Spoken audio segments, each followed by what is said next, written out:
불안한 마음에 병원에 갑니다. 검사를 받기로 해요. 결과는 아주 충격적이었어요. 바로 남편이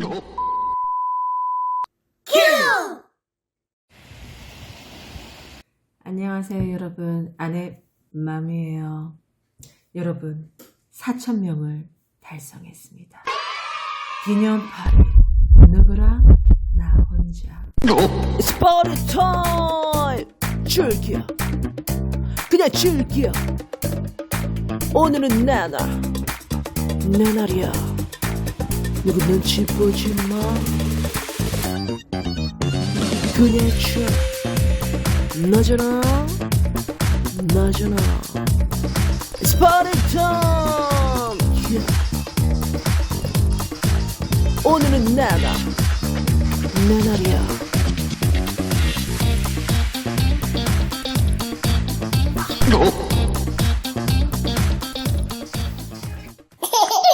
일단 목젖부터 개방해 보겠습니다.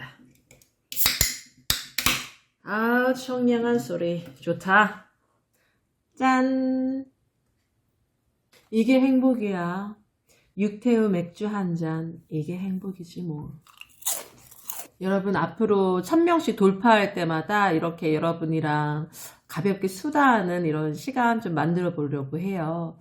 오늘은 아이디 유투III님이 요청해 주신 새쌍둥이 출산 에피소드에 대해서 한번 썰 풀어 보겠습니다. 아내맘은 여러분 목소리, 작은 목소리 하나하나 놓치지 않을 거예요. 27, 만난 지 2개월 만에 임신, 6개월 만에 결혼. 그렇게 저는 결혼과 동시에 워킹맘이 됩니다. 시어머니는 큰애 돌 때부터 얘기를 하셨어요. 얘야, 둘째 언제 가지니? 둘째는 사랑이란다. 근데 아시잖아요, 우리 아빠. 이 시대의 이 아심가 항상 이렇게 말씀하셨죠. 사장까지 가자.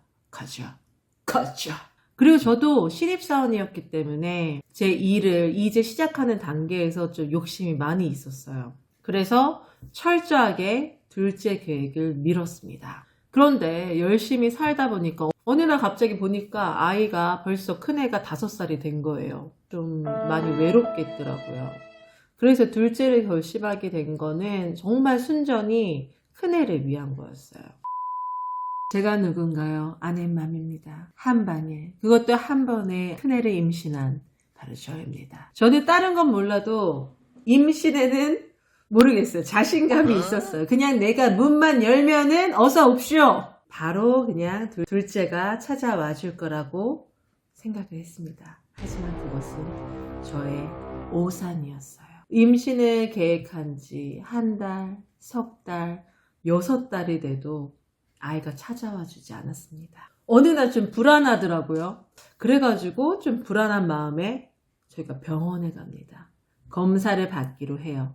저희 남편이 검사를 먼저 받아요. 정자 활동성 검사를 받습니다. 결과는 아주 충격적이었어요. 바로 남편이 정자 왕이었습니다.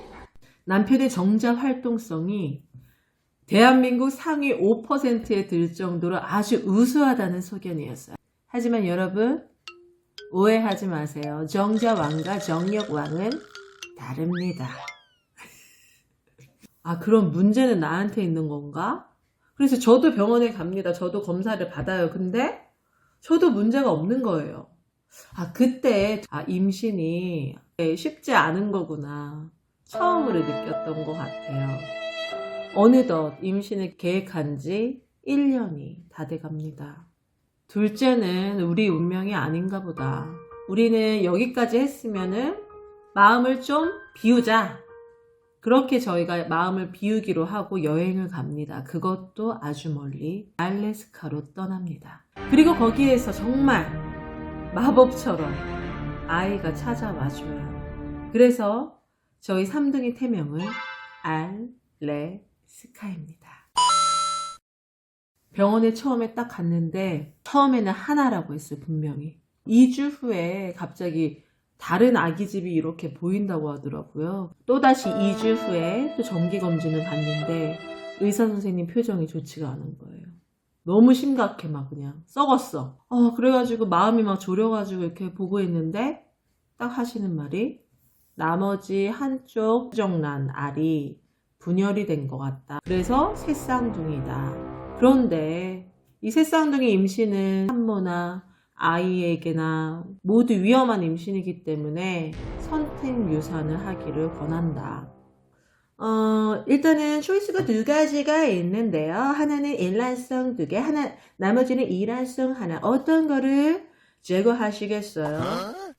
그렇게 이제 병원에서 터벅 이렇게 나오는데 여러 가지 생각이 들더라고요. 내가 과연 아이를 무사히 출산할 수 있을까? 남들처럼 평범한 아이를 출산할 수 있을까? 되게 무서웠던 것 같아요. 아이를 원한 건 나잖아요. 근데 어느 아이를 선택한다라는 게 저는 되게 두려운 일 같았어요. 그래서 어떻게 되든 끝까지 가보자 라는 생각을 했어요. 이제 수소문을 해서 S대 유명하신 전종관 교수님 이제 찾아가서 아이들 출산을 했고요. 삼둥이 엄마들은 전느님이라고 부릅니다. 이 자리를 빌어서 정말 감사의 말씀 드립니다. 전느님 감사합니다. 일단 배가 어마어마했습니다. 다리는 코끼리발.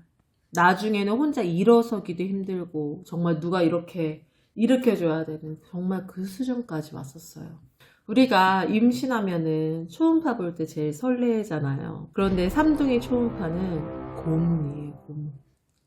일단 바로 누워가지고 한 10분 정도 지나면 온몸에 식은땀이 줄줄줄줄 흐릅니다. 거대한 바위가 내 몸, 장기, 모든 거를 그냥 짓누르는 그런 고통? 삼둥이 초음파는 3시간이 걸려요, 보통. 상상하기 힘든 그런 수준의 고통이었어요.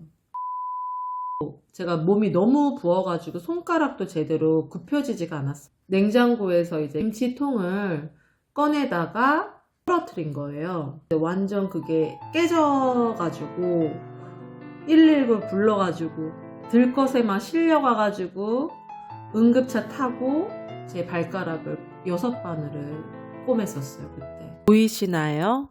아직도 보이는 V 모양. 저는 이걸 승리의 V라고 부릅니다. 제가 만삭 때는 정말 몸무게가 92kg까지 하도 이제 배가 많이 나오고 하니까 허리 디스크가 제가 그때 생겼어요. 무릎도 진짜 많이 안 좋아지고 그때 하도 배가 많이 불리다 보니까 피부가 이렇게 늘어나잖아요. 지금도 제 뱃살을 보면은 자글자글 해가지고 제 얼굴은 지금 이제 40이 됐으니까 40대죠. 하지만 몸은 70대. 하지만 저는 제 인생의 훈장이라고 생각합니다. 우리 아빠들 군대 얘기하잖아요. 우리 엄마들 출산 얘기합니다. 제 출산 얘기도 파란만장합니다. 새쌍둥이도 혼자 낳았습니다. 엄마도 없이 남편도 없이 나 혼자 출산. 남편이 1년 동안 취업을 못했었어요. 왜 하필 그때 취업이 돼가지고 미국으로 훈련을 받으러 갑니다. 어떻게 해요? 혼자 낳아야죠. 그래가지고 친정엄마랑 딱 같이 병원에 갔는데 분명히 오후 수술이었거든요, 저희가. 아침에 일어나자마자 엄마는 이제 아침 드시러 가시고 이렇게 저 혼자 딱 있는데 갑자기 간호사가 온 거예요. 김하영님 수술실 들어가실게요. 이런 다짜고짜 간호사가 오더니 막 소변줄을 끼는 거예요. 수술실 지금 스케줄 바뀌었다고 수술실 지금 들어가야 된대요. 가가지고 혼자 동의서에 이제 사인을 했죠. 그래도 그냥 좀 덤덤했던 것 같아요. 그런데 딱 수술실에 들어가려고 하는 그 순간 엄마가 막 달려오신 거예요. 전화를 받으시고 아영아! 할 수 있어! 힘내! 막 그 순간 저도 약간 멘탈이 좀 흔들렸었죠. 그렇게 새쌍둥이가 태어납니다. 몸무게 2.3kg, 2.1kg, 2.63kg. 새쌍둥이가 태어날 하려면 3가지 조건이 필요합니다. 첫 번째는 엄마가 35주 이상이 될 것. 두 번째는 아이 몸무게가 2kg 이상이 될 것. 세 번째는 아이 스스로 자가 호흡을 할 수 있을 것. 그런데 저희 아이들은 정말로 감사하게도 이 세 가지 조건을 다 충족을 했습니다. 그래서 저랑 같은 날에 같이 퇴원을 했어요. 예전에 그 이지선 작가가 TV에 나와가지고 이런 말을 하더라고요. 눈에 이물질이 들어오지 못하게 하는 이 속눈썹이 너무나도 감사하다고. 새쌍둥이를 임신하면서 그 시간들을 지나오면서 내가 가지고 있었던 이 평범함의 소중함이 얼마나 큰지 그것들을 많이 깨닫는 시간들이었던 것 같아요. 생각해보니 우리 몸에는 의미 없는 것들이 없더라고요.